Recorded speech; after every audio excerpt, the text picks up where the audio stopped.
Hello and welcome back to the Save It for Parts channel, where once again we are out here at the Sandland Radio Observatory taking a look at the Artemis II moon mission.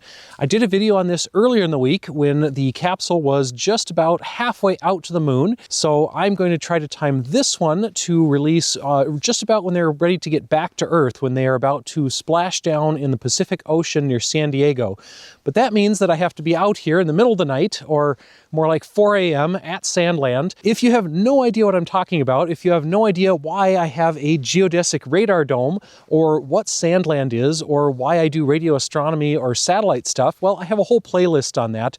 We're out at my friend's property. We got the dome here as surplus from an old NATO base up in Canada, and I've got a big satellite dish in here that I've been using to snoop on various satellites, and now the manned moon mission. The first mission with humans on board to visit the vicinity of the moon in my lifetime, so that's pretty exciting. It's a precursor to the future moon landing of Artemis II that should come sometime in the next few years, and they're testing out the capsule, testing out equipment, and it's generally just a shakedown cruise of a lot of new technology. Now, the way the orbits have been going, this really is only visible to me either as a radio signal or potentially a visible object in the sky in the middle of the night. It is in a kind of far southern orbit. It is mainly over the southern hemisphere, just kind of the way the moon is at this time of year. So I'm here in the northern hemisphere, so I get a pretty low angle on the capsule to aim an antenna at it, and I only get, like I said, a few hours in the middle of the night to really try things out.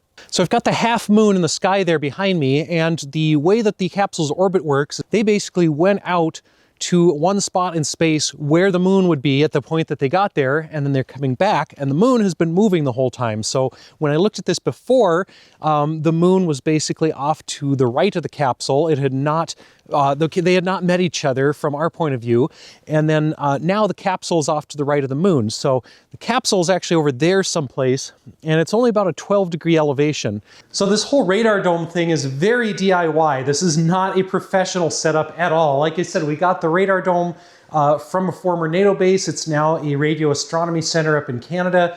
The dish came from Axeman's Surplus Store, the local junk store in St. Paul that I like to go to. The feed in the middle is just 3D printed with a little coil of wire. We're using a software-defined radio, the Neuralink HackRF1 on my laptop. So all of this is basically experimental hobbyist level equipment that we're attempting to use. It's just that I've been collecting stuff like this for about 5 years now, and I finally have enough ridiculous stuff to have a radio observatory. And I'm running pretty standard ham radio type software on my laptop. I'm using gpredict on Linux. I'm also using SDR++ for the radio end of things. The only real custom software I had to write was for the microcontroller that runs the dish. This is just an old security camera pan tilt mount, and I have an Arduino telling this where to point essentially based on what the laptop is telling it. So we will get that aimed at Artemis II, which should be essentially straight south at the moment. I think in the last video I accidentally called it the Inspiration capsule. It's actually the Integrity capsule. So it's an Orion capsule named Integrity of the Artemis II mission. I got the name screwed up a little bit, so I do apologize for that. I get really stupid at 4 a.m. It's really hard for me to think, and it didn't help that I camped in the monorail, and I've only had about 3 or 4 hours of sleep, so yes, we have a monorail out here as well as our geodesic dome. Hopefully Disney World doesn't sue us. We also have underground tunnels, we have a zip line, we have all kinds of stuff at Sandland. If you're interested in any of that nonsense, I have a Sandland playlist as well. Now, one thing I didn't mention in the prior video was the laser communication module that Artemis II is using. They are doing a lot of their high bandwidth data back to Earth with a laser. So their internet communication, a lot of their video, a lot of their file downloads is all going over lasers, although they are still using traditional radio telemetry and radio communication. The laser thing, I think, is still a little bit experimental, so the radio is still there as a backup, as kind of the tried and true method of contacting the capsule and having them contact ground control. And that's what I'm looking at, is the S-band radio transmission. But the laser, I believe, is an infrared system that comes down from the capsule to Earth, and then they use telescopes on Earth to see that and beam back lasers as a two-way kind of internet system. We didn't look at this at all in the prior video, but I did bring out a night vision system tonight just in case I could see that. It's an infrared night vision monocular, I think it's a pretty low probability that I will actually see it, especially since we've got some clouds moving in across the moon area now. So that may or may not be possible at all with amateur equipment. In fact, I think it's probably unlikely, but we'll give that a try anyway. All right, I've got my night vision monocular. I can see a lot more stars. I can see faint stars with the night vision, which is really cool. This thing is great for astronomy because you can see like twice as many stars with it. I did pull out my telescope earlier and test that the night vision can actually see through the telescope, and it was kind of cool to look at Jupiter and its moons. Unfortunately, the clouds rolled in before I could get the telescope up the hill to the radar dome, and I couldn't see anything with the telescope or the night vision. So last time I was just using this Newelec Lana as the preamplifier, the low noise amplifier here, and it's okay, but it's a wideband amp, so it's not really tuned for S-band microwave transmissions like what we're looking for. So I brought out another one that I found on eBay. This is a Loma Scientific S-band low noise amplifier, 25 dB gain, 1.5 dB noise floor. There is actually a smaller module inside of this, but I think part of the low noise floor factor comes from having this metal enclosure around it like a Faraday cage. I know I said I was just an amateur at this, but I think the amount of duct tape on here has finally put us over the level to professional radio astronomers. Now to power this ridiculous thing, this does not get powered by a bias tee the way other LNAs do from the SDR.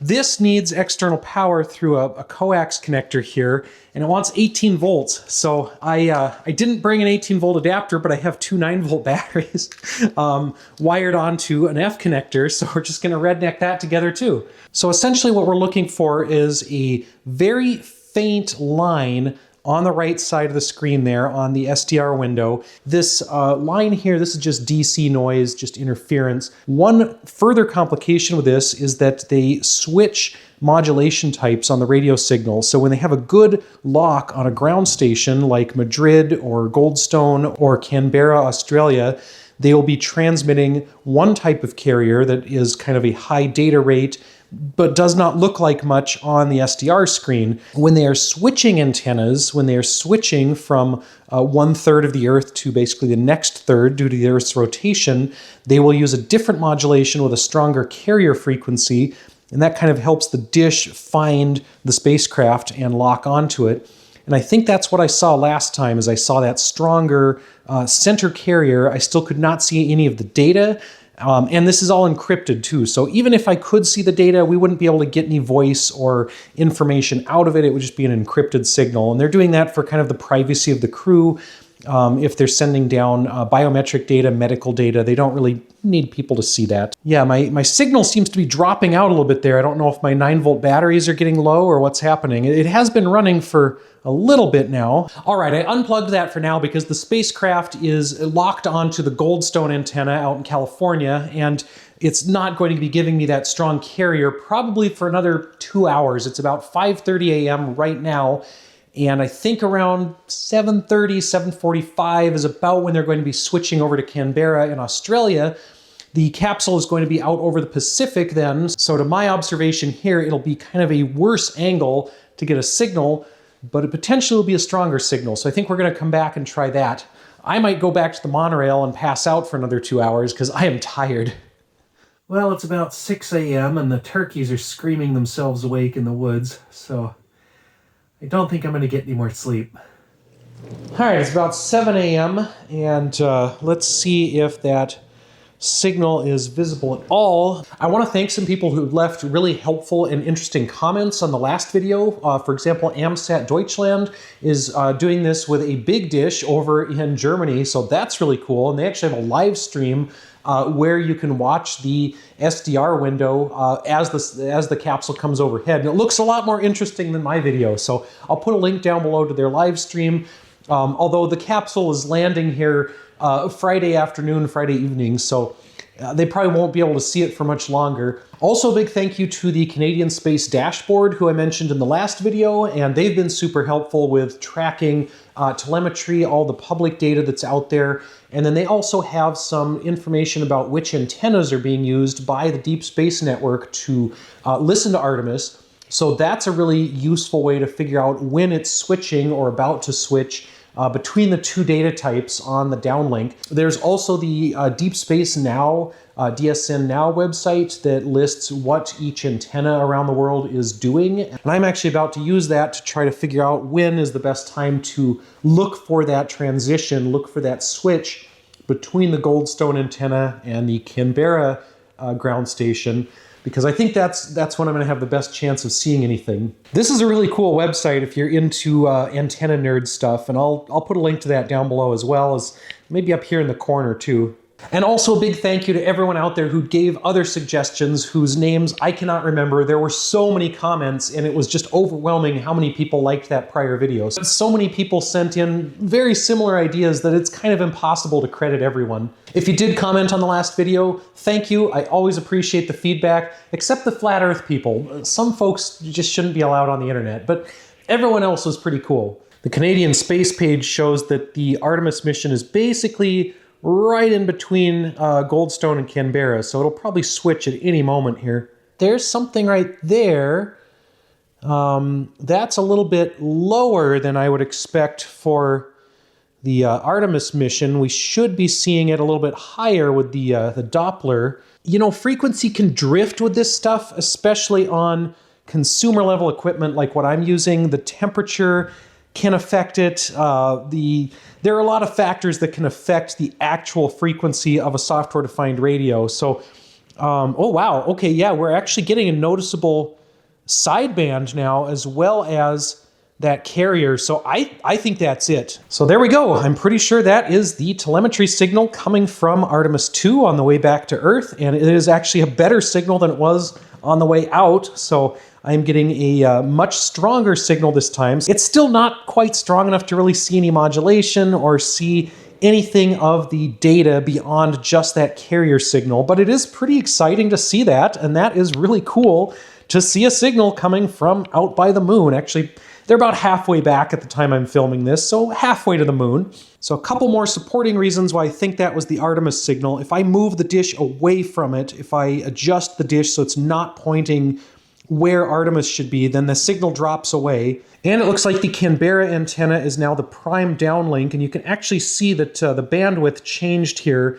So it looks like that was probably when it switched antennas. And it has just switched over to Canberra on DSN Now. Actually, two antennas talking to Artemis II. And actually, there are two antennas up at Goldstone talking to Artemis II as well. So, but it's right in that transition period where it's between both antennas. I do occasionally get comments along the lines of, why are we wasting all this money on space when we could be doing something on Earth with that money? And I think space is not just cool in its own right, but it is a really good way to develop new technologies, because we're really pushing the limits of what material science can do, what physics and math and chemistry can do. Rockets, space travel are just a great way to get better at a lot of different things, including things that help people on Earth. The Apollo program back in the 1960s and 70s developed technologies that help people on Earth. Things like improved water filtration, improved food science, improved fireproofing materials, improved textiles, just all kinds of stuff that was developed for rockets, for spacesuits, for space travel that filter down into everyday life on Earth and help people's lives here on Earth. Plus, it is a great way to get kids, people interested in science, to educate people, to get folks interested in STEM fields. I mean, here I am listening to a moon mission with a bunch of equipment that I essentially got for free, and skills that I have essentially mostly taught to myself because I was so interested in the topic. I didn't learn any of this in school. I didn't study any of this in college. I just thought it was kind of interesting. Back in 2020, I picked up the cheapest possible software-defined radio I could find on eBay, and this is where that led me 6 years later. So having big, flashy, cool missions like the Artemis program, like the Apollo program back in the day, really gets people motivated and interested in learning about things like this. And even if those people don't go on to become astronauts or work for NASA, if they get into scientific fields, they're potentially improving life for everybody. I've also heard people ask, why go to the moon like this? Why send humans to just circle the moon without landing? Why don't we just send a probe with cameras and whatnot? And again, this is a test mission to kind of make sure the spacecraft works, make sure all the systems work before they send humans back to the surface of the moon. As I told somebody in the comments, it took 11 Apollo missions before they actually landed on the moon.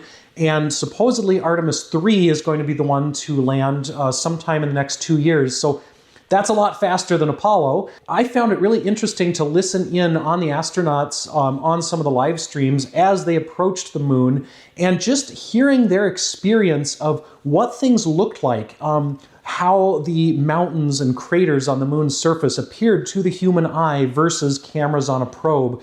It's really different. I have noticed that myself when flying in a small plane. The terrain looks totally different than if you look at a satellite map or even a drone photo or video. It's just, there's something about the human eyesight, 3D of course, but then just human brain processing to pick out details, to make connections, to see patterns that a camera, a flat image or even a 3D image isn't necessarily going to give you. It's not going to be the same to have a photo of the moon versus having people flying around the moon looking at it. They were talking about colors that people had never really noticed before. They were talking about, shapes and patterns that people had not noticed before. They discovered new craters that hadn't been named. They actually named 2 new craters. So yes, I think having humans observing a body like the moon is a benefit, is better than sending just a probe with cameras on it. And even if they're not landing, they're still doing science. They are still learning things, and they are still experiencing things that can't be experienced any other way. All right, well, I think that about wraps up this video. We got a good signal from Artemis II, actually a better signal than last time, so that's pretty cool. I guess that was worth coming out in the middle of the night and messing around with the dish in the dark. I'm pretty tired though, so I think I am going to pack up all my gear, head back home, and take a nap. As usual, thank you to my Patreon supporters for helping encourage me to come out and do science in the middle of the night at Sandland. And they are also helping me afford some upgrades to the dome, like potentially future internet access so we can run all this stuff from home so I don't have to drive out here every time. Eventually we'll have a bigger dish, we'll have a better mounting system. This is all kind of temporary, and if you've followed along with the project, if you've seen my geodesic dome from the trip up to Canada when we picked up the parts, to building it, to installing the dome, yeah, you know how much work went into that and is still going into that. And if you haven't seen that video series, then I encourage you to go back and look at how we got the dome and how we've put it together. As usual, stay tuned for future videos in this series, and it does help the channel if you like and subscribe. And finally, thank you to everyone out there for watching, and we'll see you next time.